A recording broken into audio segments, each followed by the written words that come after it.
नमस्कार दोस्तों, चरहट की हिंदी में आप सभी के एक बार फिर से स्वागत है। आइए जानते हैं कि यदि आप नवरात्रि में कन्या पूजन करने जा रहे हैं, यदि आप अष्टमी को कन्या पूजन करते हैं या फिर नवमी को कन्या पूजन करते हैं, तो किस प्रकार से कन्या पूजन करना चाहिए उसकी संपूर्ण विधि जानेंगे।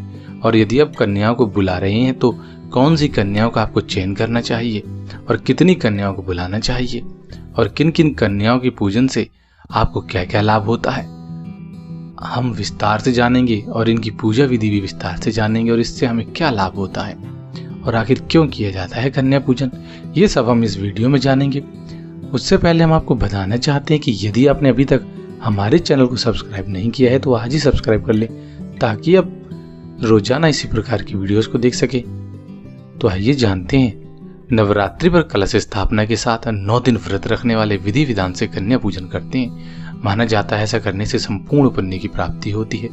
कन्या पूजन अष्टमी और नवमी के दिन शुभ मुहूर्त में करने का विधान है। इस अवसर पर हलवा, पूड़ी, चने आदि के प्रसाद से माता को भोग चढ़ाते हैं। इसके पश्चात 9 कन्याओं को सम्मान व प्रेम पूर्वक भोजन कराया जाता है। आइए जानते हैं कि हमें किस मुहूर्त में कन्याओं का पूजन करना चाहिए। हम आपको बता दें, अष्टमी और नवमी को कन्या पूजन किया जाएगा। आप कन्या पूजन का जो मुहूर्त है वह सुबह 10:54 तक कर सकते हैं। आप सुबह 6 बजे से लेके सुबह के 11 बजे तक लगभग यानी 10:54 तक कन्याओं का पूजन कर सकते हैं। आइए हम आपको बताते हैं कि कैसी और कितनी कन्याओं का आपको चयन करना चाहिए। स्कंद पुराण के अनुसार कन्या पूजन के लिए 2 वर्ष से 10 वर्ष की कन्याओं का पूजन करना सबसे श्रेष्ठ माना जाता है, यानी कन्या रजस्वला ना हो। वैसे तो 9 कन्याओं का पूजन ही किया जाता है, लेकिन आप चाहें तो 9 से ज्यादा कन्याओं का भी पूजन कर सकते हैं। 9 कन्याओं के साथ एक बालक भी इस पूजन में शामिल होता है, जिसे हम हनुमान के रूप में देखते हैं और उन्हें भी पूजा जाता है। जो 9 कन्याओं की पूजा करने में असमर्थ होता है वह एक कन्या की भी पूजा कर सकता है, लेकिन पूजा विधि विधान के साथ ही करना चाहिए। इस दिन इस बात का भी पूरा ध्यान रखना चाहिए कि अपनी कुल देवी की पूजा करना ना भूलें। आइए जानते हैं कि किस साल की कन्या पूजन से हमें कौन कौन से लाभ होते हैं, कितने साल की कन्याओं का पूजन करना चाहिए। यदि आप 2 वर्ष की कन्या का पूजन कर रहे हैं तो इनके पूजन से गरीबी दूर होती है। 3 वर्ष की कन्या पूजन से धन प्रदान होता है। 4 वर्ष की कन्या अधूरी इच्छाएं पूरी करती है और 5 वर्ष की कन्या पूजन से व्यक्ति को रोगों से मुक्ति मिल जाती है। वहीं यदि हम 6 वर्ष की कन्या का पूजन करते हैं तो इस समय विद्या, विजय और राजसी सुख प्राप्त होता है। और 7 वर्ष की कन्या का पूजन करने से हमें ऐश्वर्य की प्राप्ति होती है। और 8 वर्ष की कन्या का पूजन करने से हमें वाद विवाद में विजय मिलती है। और 9 वर्ष की कन्या, जिसे हम दुर्गा के रूप में देखते हैं, यदि हम इसकी पूजा करते हैं तो हमें शत्रुओं से रक्षा मिलती है। और 10 वर्ष की कन्या सुभद्रा के रूप में कहलाती हैं।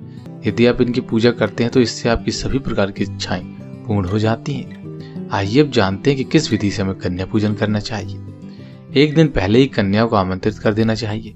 जब सभी 9 कन्याएं आ जाएं, तो अपने पुत्रों अथवा स्वयं सभी कन्याओं का पैर धोकर माथे पर अक्षत, फूल और कुमकुम लगाकर उन्हें आसन पर बिठाएं।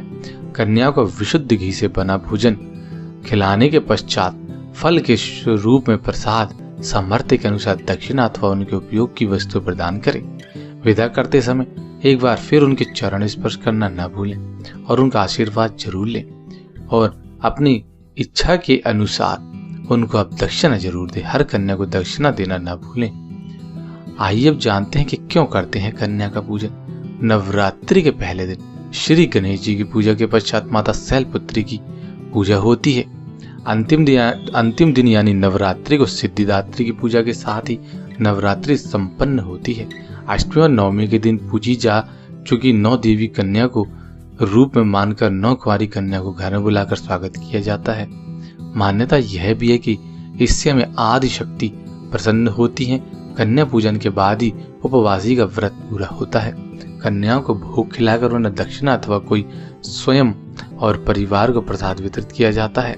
कहते हैं इसके पश्चात ही व्रत को पूरा माना जाता है।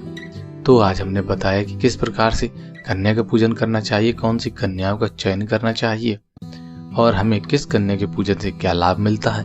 यदि आप 9 कन्याओं को पूजने में असमर्थ हैं तो आप एक कन्या पूजन भी कर सकते हैं। हमें उम्मीद है कि आज की ये वीडियो आपको काफी पसंद आई होगी। यदि आज की जानकारी आपको पसंद आए तो आप इसको अधिक से अधिक लाइक करें, शेयर करें, और यदि आपने अभी तक हमें सब्सक्राइब नहीं किया तो आज ही सब्सक्राइब कर ले ताकि आप इसी प्रकार से वीडियोस को देख सकें। धन्यवाद।